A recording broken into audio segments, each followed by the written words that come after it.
ಸ್ನೇಹಿತರೆ, ಕಾನೂನು ಕಾಯುವ ರಕ್ಷಕರೇ ಜನರ ಪಾಲಿಗೆ ಭಕ್ಷಕರಾದ್ರ.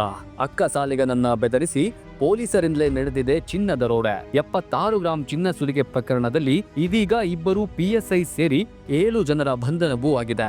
ಬೇಲಿಗೆ ಎದ್ದು ಹೊಲ ಮೇದಂತೆ ಎಂಬ ಗಾದೆಯಂತೆ PSIಗಳೇ ದರೋಡೆ ಪ್ರಕರಣದಲ್ಲಿ ಭಾಗಿಯಾಗಿ ಅರೆಸ್ಟ್ ಆಗಿ ಪೊಲೀಸ್ ಇಲಾಖೆಗೆ ಕಳಂಕ ತಂದಿದ್ದಾರೆ. ಅಷ್ಟಕ್ಕೂ ಏನಿದು PSIಗಳೇ ಕಳ್ಳರಾದ ಕತೆ? ಹೇಗೆ ನಡೆದಿತ್ತು ದರೋಡೆ? ಕದೀಮ ಕಾಕಿಗಳು ಸಿಕ್ಕಿ ಬಿದ್ದಿದ್ದು ಹೇಗೆ? ಈ ಎಲ್ಲದರ ಬಗ್ಗೆ ಈ ವಿಡಿಯೋದಲ್ಲಿ ಡೀಟೇಲ್ ಆಗಿ ತೋರಿಸ್ತೀವಿ. ವಿಡಿಯೋವನ್ನ ಎಲ್ಲೂ ಕೂಡ ಸ್ಕಿಪ್ ಮಾಡದೆ ಕಡತನಕ ನೋಡಿ. ಹಾಗೇನೆ ನೀವಿನ್ನೂ ನಮ್ಮ ಮೈಂಡ್ ಲೆಡ್ಜರ್ ಇನ್ಫೋ ಯೂಟ್ಯೂಬ್ ಚಾನಲ್ಗೆ ಸಬ್ಸ್ಕ್ರೈಬ್ ಆಗಿಲ್ಲ ಅಂದ್ರೆ ಈ ಕೂಡಲೇ ಸಬ್ಸ್ಕ್ರೈಬ್ ಆಗೋದನ್ನ ಯಾವುದೇ ಕಾರಣಕ್ಕೂ ಮರಿಬೇಡಿ. ಸ್ನೇಹಿತರೆ, ಬೆಂಗಳೂರಲ್ಲಿ ಹಾಡ ಹಗಲೇ ನಡೆದ ದರೋಡೆ ಇಡೀ ರಾಜ್ಯವನ್ನೇ ಬೆಚ್ಚಿ ಬೀಳಿಸಿತ್ತು. 7 ಕೋಟಿ ಲೂಟಿ ಹಿಂದೆ ಕಾನ್ಸ್ಟೇಬಲ್ ಕೈವಾಡ ಪತ್ತೆಯಾಗಿ ಪೊಲೀಸ್ ಇಲಾಖೆಗೂ ದಂಗು ಬಡಿಸಿತ್ತು. ಈ ಘಟನೆ ನಡೆದ ಕೆಲ ದಿನಗಳ ಅಂತರದಲ್ಲೇ ಬೆಂಗಳೂರಿನ BPO ಉದ್ಯೋಗಿಯೊಬ್ಬರನ್ನ ಕಿಡ್ನಾಪ್ ಮಾಡಿ ಸುಲಿಗೆ ಮಾಡಲಾಗಿತ್ತು. ಆ ತನಿಖೆಯಲ್ಲಿಯೂ ಕಿಡ್ನಾಪ್ ಕೇಸ್ನ ಸೂತ್ರಧಾರಿ ಪೊಲೀಸ್ ಕಾನ್ಸ್ಟೇಬಲ್ ಅನ್ನು ಆಘಾತಕಾರಿ ಸಂಗತಿ ಬಯಲಾಗಿತ್ತು. ಕಾಕಿ ತೊಟ್ಟವರೇ ಕದೀಮರಾದ ಪ್ರಕರಣಗಳು ಶಿಸ್ತಿನ ಇಲಾಖೆಗೆ ಕಳಂಕ ಅಂಟಿಸಿರುವ ಹೊತ್ತಲ್ಲೇ ದಾವಣಗೆರೆಯಲ್ಲಿ ಮತ್ತೊಂದು ಪೊಲೀಸ್ ರಾಬರಿ ಪ್ರಕರಣ ವರದಿಯಾಗಿದೆ. ಚಿನ್ನದ ಆಭರಣಗಳನ್ನ ತಯಾರಿಸುವ ಅಕ್ಕ ಸಾಲಿಗನನ್ನ ಬೆದರಿಸಿ ಪೊಲೀಸರೇ ಚಿನ್ನ ದರೋಡೆ ಮಾಡಿದ್ದು, ಪ್ರಕರಣದ ಸಂಬಂಧ ಇಬ್ಬರು PSI ಸೇರಿ 7 ಜನರನ್ನ ಅರೆಸ್ಟ್ ಮಾಡಲಾಗಿದೆ.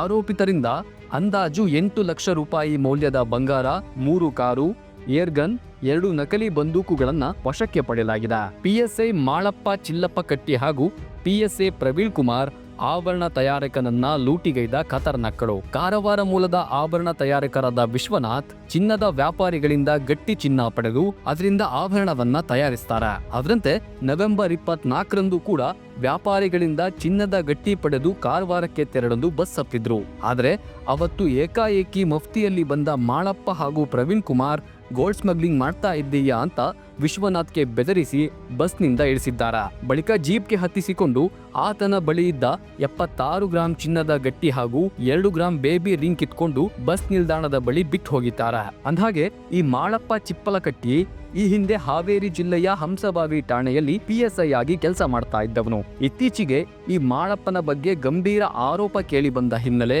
ಆತನ ವಿರುದ್ಧ ಶಿಸ್ತು ಕ್ರಮಕ್ಕೆ ಆದೇಶಿಸಿ ವೈರ್ಲೆಸ್ ವಿಭಾಗಕ್ಕೆ ನೇಮಿಸಲಾಗಿತ್ತು. ಇನ್ನು ಪ್ರವೀಣ್ ಕುಮಾರ್ ರಾಣಿಬೆನ್ನೂರು ಸಂಚಾರಿ ಠಾಣೆಯಲ್ಲಿ PSI ಆಗಿದ್ದ. ಮಾಡೋ ಕೆಲಸ ಬಿಟ್ಟು ಏಕಾಏಕಿ ಶ್ರೀಮಂತರಾಗೋ ಆಸೆಗೆ ಬಿದ್ದು ಇದೀಗ ಈ ಇಬ್ಬರು ಪೊಲೀಸರೇ ಕಂಬಿ ಹಿಂದೆ ಸೇರಿದ್ದಾರೆ. ಮುದ್ದೆ ಮುರಿಯೋ ದುಸ್ಥಿತಿಯನ್ನ ತಮಗೆ ತಾವೇ ತಂದ್ಕೊಂಡಿದ್ದಾರೆ. ಆಭರಣ ತಯಾರಕ ವಿಶ್ವನಾಥ್ ನೀಡಿದ ದೂರನ್ನ ಆಧರಿಸಿ ದಾವಣಗೆರೆಯ KTJ ನಗರ ಠಾಣೆ ಪೊಲೀಸರು PSI ಮಾಳಪ್ಪ ಹಾಗೂ ಪ್ರವೀಣ್ ಕುಮಾರ್ ಅವರನ್ನ ಅರೆಸ್ಟ್ ಮಾಡಿದ್ದಾರೆ.